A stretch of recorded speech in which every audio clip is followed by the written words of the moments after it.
Hello, and welcome to another tutorial on Minecraft with me, Rad. In this episode, I'm going to show you how to get through and onto the roof of the Nether. There's a few items that you obviously need to take with you, and I'll describe what they are to you in a second, and obviously I will point out any dangers that you may need to be aware of before you actually go onto the roof of the Nether.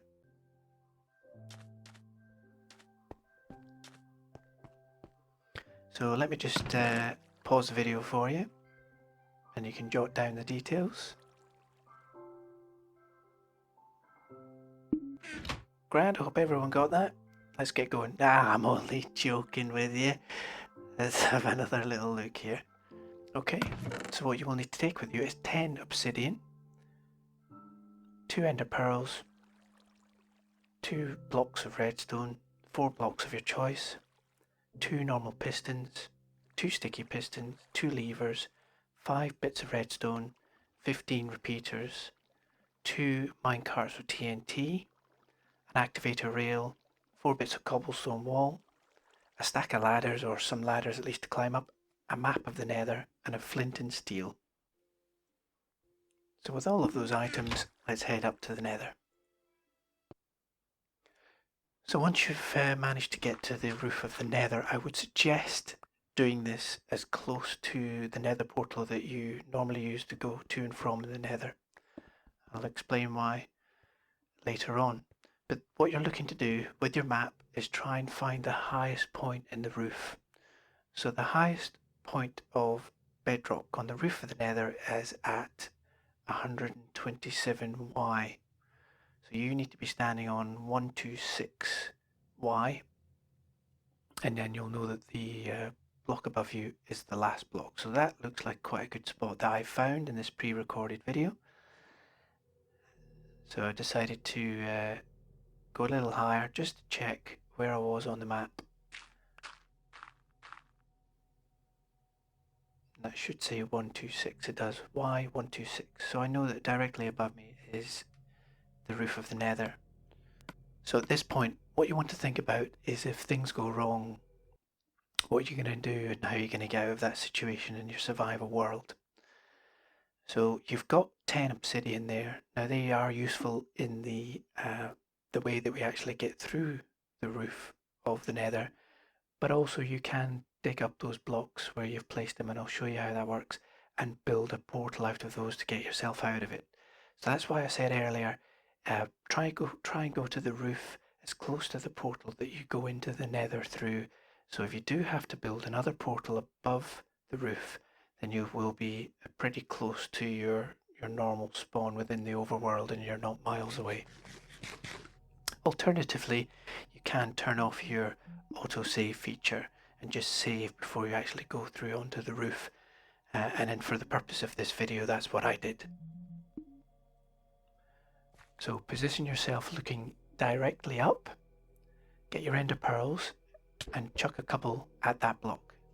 Now look directly down and jump up and place a block down, and that should be the exact correct spot, or the one where there is that single block of bedrock that you want to get through. Now you need to grab your sticky pistons and your cobblestone wall. So put a sticky piston against the block there and there. Knock out your block of choice and put cobblestone wall across from each of those pistons. And then diagonally from the corner of those pistons, you want to go 4 blocks away. Now I initially put that rail down in the wrong place, so it's always good to double check because the bedrock looks quite similar. So that's 4 blocks away diagonally. Then behind that, start to place your obsidian blocks. So 1, 2, 3, 4, 5, and then 1, 2, 3 up to the edge of that piston. Then take your lever and you can put a lever on the end of the obsidian block on the outside.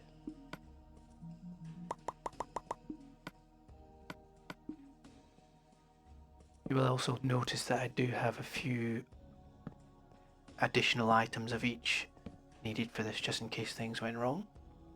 Now take your repeaters, beside the lever, put down 5 repeaters in a row, all on full delay, 4 ticks, and then a block at the end of that of your choice. So they'll be running into that block, and then off that block, turn right along the back of the obsidian again, another 5 repeaters on full delay, 4 ticks. Again into another block, then a block behind that piston, and a bit of redstone dust to complete the circuit in between those 2 blocks. Now you're ready to activate your first minecart with TNT. So take that, put it on the rail, and flick the lever. Now what this is doing is giving you an exact time for the piston to extend based on the explosion happening, and you'll see that that piston has lost its face. It's glitched out, so put a redstone block above there to keep that powered and in that state at all times, then turn off the lever. Don't turn off the lever before you put the redstone block on, otherwise it won't work. Put some obsidian at the back of those 2 pistons, and then take 2 bits of cobblestone wall again and put them down in the same place, diagonally across each of those pistons. Now put your second minecart with TNT down and flick the switch again. And this should do the same thing to the other piston, and you'll see the face of that glitches off as well. Now pop a block down behind that piston and a redstone block on top to keep that piston powered and in that state. Now when you want to position some normal pistons to be able to create the hole in the roof of the Nether.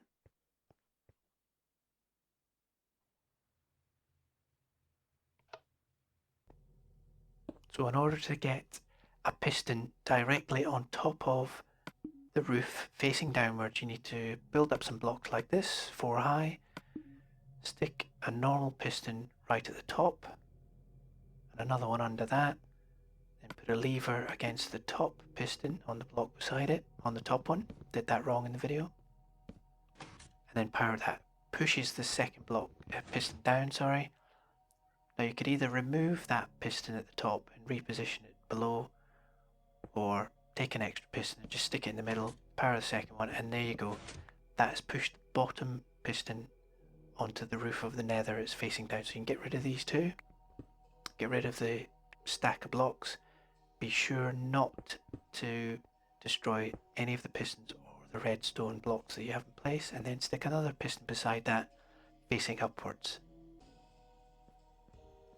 You can now do some tidying up if you wish. It's entirely up to you. You can take this lever off and all of these repeaters.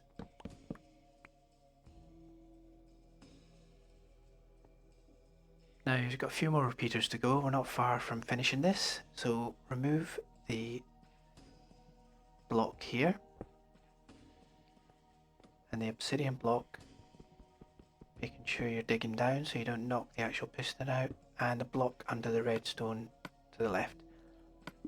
Now get some repeaters and into the piston beside the redstone dust.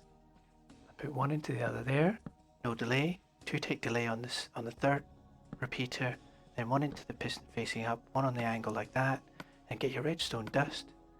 Put a couple of dust coming off of this one, and some dust coming off of those. Put a lever in the middle to link that up, and then complete the circuit there with some redstone dust there. Then you can flick the lever, turn it on.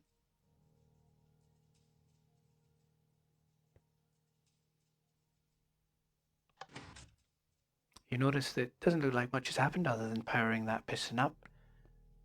Take the redstone blocks off, and when you flick that again, you'll notice that one of those pistons has disappeared. Now this is where the glitch comes in. Those faces have come back on those pistons, and you have a hole in the roof of the Nether. So all you need to do is do some tidying up, put some ladders down, and you have a hole in the roof of the Nether that you can come through freely without having to use portals or ender pearls all the time. And that will help you get up here to build any efficient Nether farms that you wish to build. And there you have it. Pop your ladders down and you have a hole into the roof of the Nether. And I really hope you've enjoyed this video and you get something out of it and you try it for yourselves. or I've made you aware of something that maybe somebody else hasn't. If you did like the video, please obviously give it a like, it does help, and subscribe for any other videos. So I hope you enjoyed. Thanks very much. I'm signing off.